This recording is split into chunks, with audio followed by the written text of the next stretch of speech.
time do you need? Yeah, I'll give you a hand, dear. No problem at all. This guy will hike you up. No problem. No problem. You do need a hand, don't you?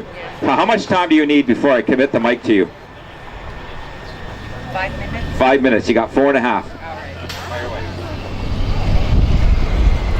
Thanks all for coming. I really appreciate getting the opportunity to see other faces in this crowd that I haven't seen before.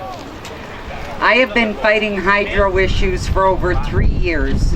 I'm self-employed, have been since 1983. And as it stands right now, I work from April 1st to November 1st, 7 days a week, usually 12 hours a day.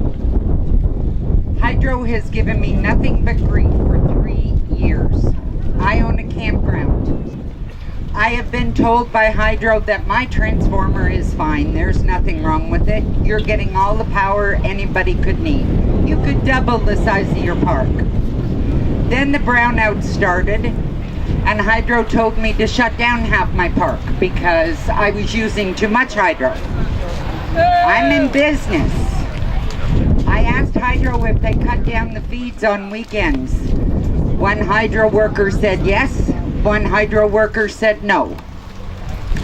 July 1st last year on the holiday, my transformer melted. I had 600 people in the park, and my transformer melted. Hydro argued with me for 30 minutes that was a brand new transformer.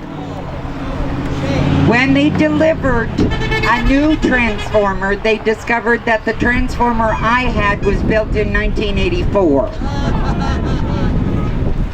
Needless to say, it wasn't a big transformer. It was only a 50, which is 50, it's not kilowatts. What is it at that level? Whatever. They replaced it with 100 and told me that all would be good. The gentleman that showed up to do that work was wearing cut-off shorts, thong shoes, and was bare-chested. He had just come from his boat on the lake. You know what? I have no problem with people working hard and earning money. But I have more stories thrown at me by Hydro One over the last 30 years than I could count. My kids have grown up with a mother that wears a tinfoil hat, and I know everybody thinks I'm a conspiracy theorist. There is more than hydro that we have to consider here. We have to respect the people that are fighting the sex ed curriculum. We have to respect the people that want an investigation that proves something with the gas plant cancellations. We have to respect the people that are demanding answers on the Sudbury by-election corruption. We have to respect the politicians that are trying. The gentleman that was just here speaking said, you know, we're going to take over in 2018. You know what? I can't last that long. Can you? Can you continue paying what you're paying for another 3 years? Really? Let them hear it. My bill for the month of February for my husband and I, we're by ourselves, $530 for the month of February. Wow. I live in a 900 square foot house. I don't have a hot water tank. I have tankless hot water run by propane. I have a propane stove for cooking, and I have an oil furnace. What are your summer bills? In the campground last year, my bills started to top $7,000 a month. And a hydro worker told me that anybody sitting here in a great big motorhome has no right to think that that's camping. Well, a lot of those people come from the U.S. A lot of those people are in rented motorhomes that come from Germany and Holland and France. I deal with Europeans all the time. You know, when Europe, any part of Europe, says we're going to have a demonstration, they can turn out 100,000 people in about 3 days.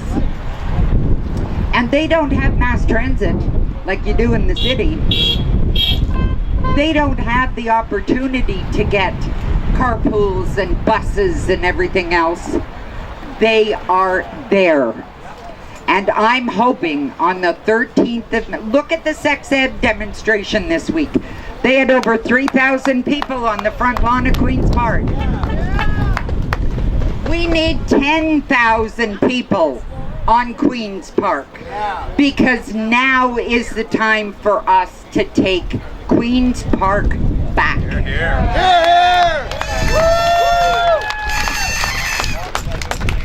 Kathleen Wynne doesn't get to serve for another 3 years. No way in hell. It's not going to happen.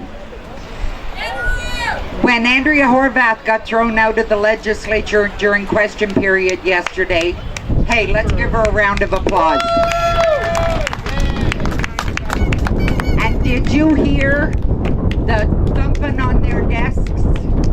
Well, we need every opposition member, be it NDP, be it Conservative, I don't care, maybe we'd even get a couple of disgruntled Liberals in there, pounding on that desk every day during question period. The opposition isn't accomplishing anything in the House anyway. If they get thrown out every day, maybe the rest of the province will say, wait a minute, my MPP isn't representing me anymore. They are. Let's support those that are going to disrupt the operations of the Ontario legislature and let Kathleen Wynne know we want her resignation. That was awesome. And I like your shirt. Yeah. Just had the one made? I'm taking orders. Take orders. Anybody wants a shirt? Love my shirt. You know, it's a shame. Do you have a quick story, ma'am?